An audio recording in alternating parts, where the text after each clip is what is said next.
Good afternoon, Principles of Management class. Strouse, I would recommend you grab onto your seat. I don't want to blow your socks off with this presentation, keeping it light, keeping it loose. Um, this is going to be on Paul English, not the drummer from the Willie Nelson Band. This is Paul English, the co-founder of Kayak. Now, as I dive a little bit deeper into why I've chosen Paul English, let me tell you a little story. So, it was a lonesome night in Lima, Ohio, and I was looking for something to do. Per usual, when I'm bored or hungry, I slide to the Dollar Tree to get a snack. Unbelievable snack section, by the way, off topic. But on this day, I decided it would be a good way to kill some time, walking up and down all the aisles, making sure I had everything I needed. Eventually, I ended up in the small but diverse book section. I mean, after all, everything is just $1. Earlier that day, someone had told me that smart people are always reading, so I figured I'd find something, again, for only $1. It happened to work out quite well, because the novel that I have chosen was A Truck Full of Money, a biography on the life of, you've guessed it, Paul English. By no means did I end up finishing the book, but I did get enough into it to spark an interest for such a mysterious man to most. As I digress on my verbose introduction, let me take no more of your time to show you all a little bit more about Paul English. Like I've mentioned before, Paul was the co-founder of Kayak, a travel website connecting users for better deals, better flights, better hotel rooms at better prices. But he has done so much more than that.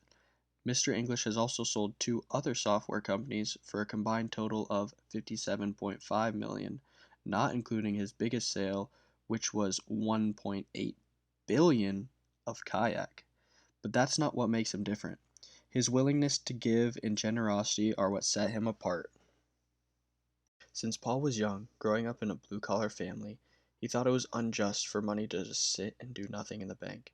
His longtime mentor, Thomas J. White, a former paratrooper during D-Day and JFK's political fundraiser, English's giving had gotten so much better.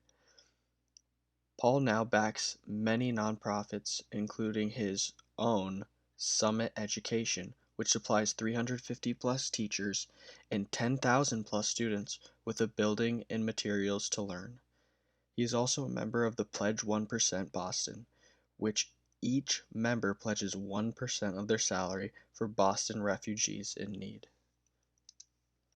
Not only is Paul a giver, but he is also a great leader. He says his startup of new companies is just an excuse for him to start new teams to coach. Paul is always open-minded. He uses his coaching style management to help each person reach their full potential. He is a friendly and approachable man. He has designed his businesses to be open doors. Anyone can come in and talk to him at any time. His interior design of the workplace is very similar to his leadership strategy. He quotes, "Receptionists serve as a buffer. They make the organization seem too formal."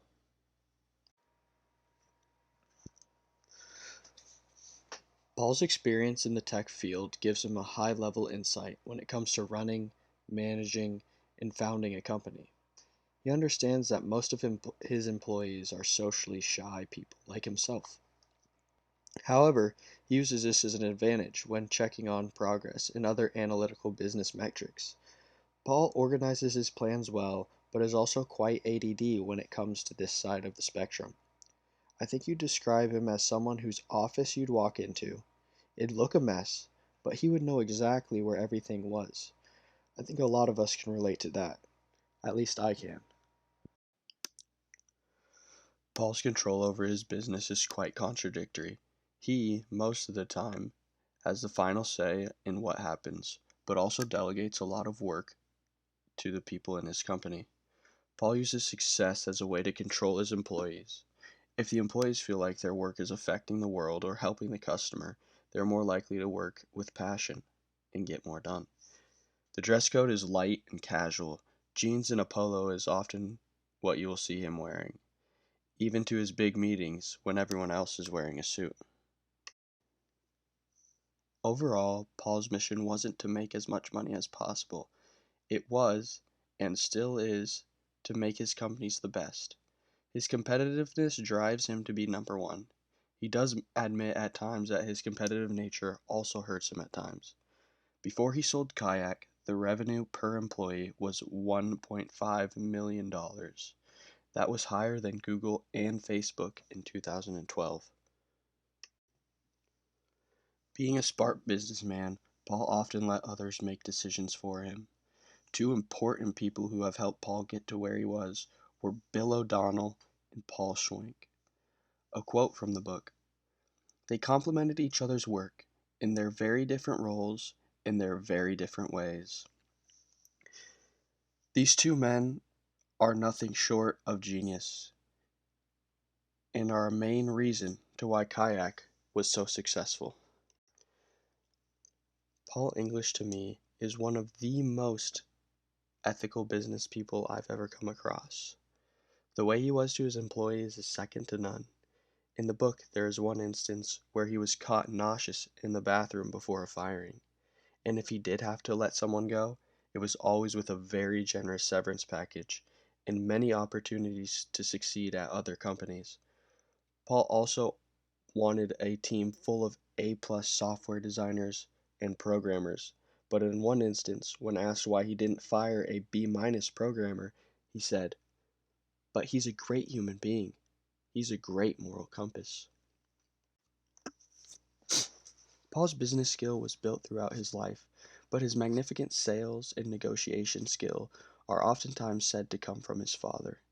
He learned as his dad would constantly go to yard sales and garage sales to buy used and broken appliances and fix them. An excerpt from the book tells it a little bit better. Paul studied his techniques. Say his dad liked the looks of an air conditioning unit on sale for $100.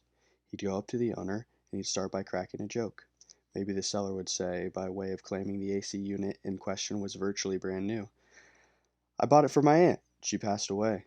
Paul's dad would smile. "Well, she'd probably need an air conditioning unit where she is now." Paul imagined the other party thinking, "Who is this guy?" His dad was trying to catch the seller off guard, Paul thought. Then right away, his dad would name a price, always a crazy number. "I'll give you $3 for that piece of junk." And surprisingly often the seller would say, "Oh, I guess." There's no doubt in my mind that Paul English is a transformational leader. Paul changed the industry and so many lives. Each of his decisions is with his team in mind. He and his team devised a plan to take their vision and make it come to fruition. He changed how his employees saw work and how their work could change millions of lives. Small groups and meetings is something Paul English has always believed in. He's been on paper saying, "No invention has been created with more than 10 people in a room." He likes to keep the meeting sizes no more than 3 people. He preaches efficiency and uses a relaxed workplace environment to get things done. Quirky, innovative, and nothing short of a genius are a few things to describe Paul English's tactics for success. His quirkiness helps him think out of the box. He is an innovator. He had the idea for Uber 4 years before it even became an app. It's undeniable that he is a very smart man, teaching himself to code and his ability to pick up knowledge so quickly. The most important of all is his dedication to work. With his lack of sleep and long days, he is able to be the most productive version of himself. In the future, I can take away a lot of things, but the three most important are the need to have strong communication skills, just like we talked about the first day of class. The second is work-life balance. As I mentioned before, Paul had a very time stepping away from his work. However, he isn't the only one. As I did projects for other classes this quarter, I realized that work-life balance is not a thing for highly successful people. So keep in mind that being a manager or being a leader takes extra time and skill. If you want to be home every night for dinner, maybe this path isn't for you. But no matter what you end up doing, and my third and final point is to be a good person. English's generosity and positive attitudes toward every aspect of life has inspired me to take steps in the same direction. As I close, I want to thank you guys for taking your time to listen. It has been a pleasure to attend class with all of you. Also, shout out Prof. Strouse, you're the man.